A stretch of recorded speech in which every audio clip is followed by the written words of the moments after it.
Matthieu, chapitre 7. Ne jugez point afin que vous ne soyez point jugés. Car on vous jugera du jugement dont vous jugez, et l'on vous mesurera avec la mesure dont vous mesurez. Pourquoi vois-tu la paille qui est dans l'œil de ton frère et n'aperçois-tu pas la poutre qui est dans ton œil? Oh, comment peux-tu dire à ton frère, laisse-moi ôter une paille dans ton œil, toi qui as une poutre dans le tien? Hypocrite, ôte premièrement la poutre de ton œil, et alors tu verras comment ôter la paille de l'œil de ton frère.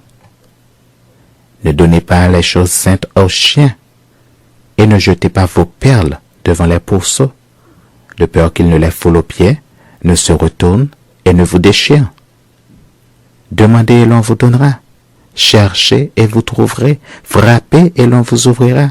Car quiconque demande reçoit, celui qui cherche trouve, et l'on ouvre à celui qui frappe. Lequel de vous donnera une pierre à son fils s'il lui demande du pain? Ou s'il demande un poisson, lui donnera-t-il un serpent?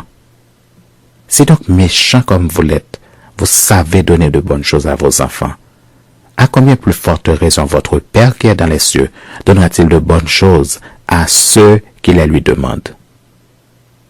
Tout ce que vous voulez que les hommes fassent pour vous, faites-le de même pour eux, car c'est la loi et les prophètes.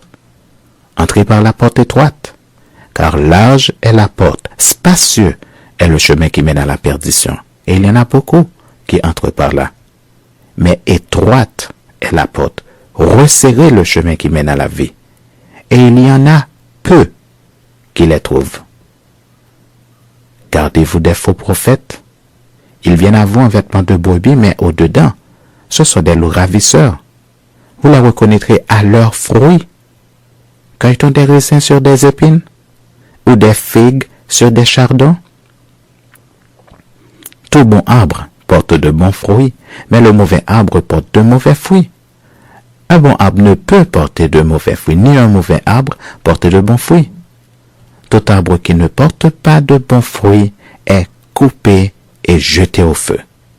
C'est donc à leurs fruits que vous les reconnaîtrez.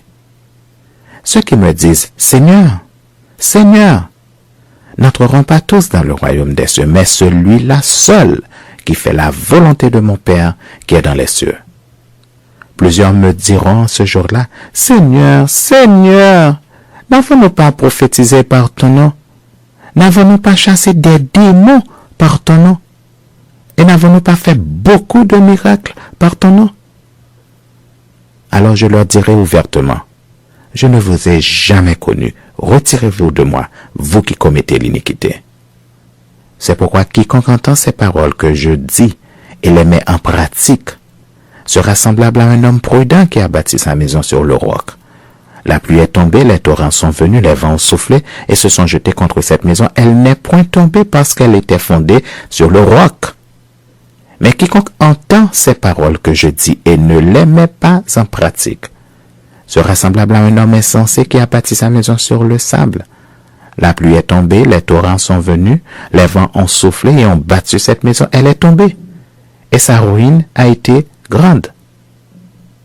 Après que Jésus eut achevé ses discours, la foule fut frappée de sa doctrine, car il enseignait comme ayant autorité, et non pas comme leurs scribes, comme leurs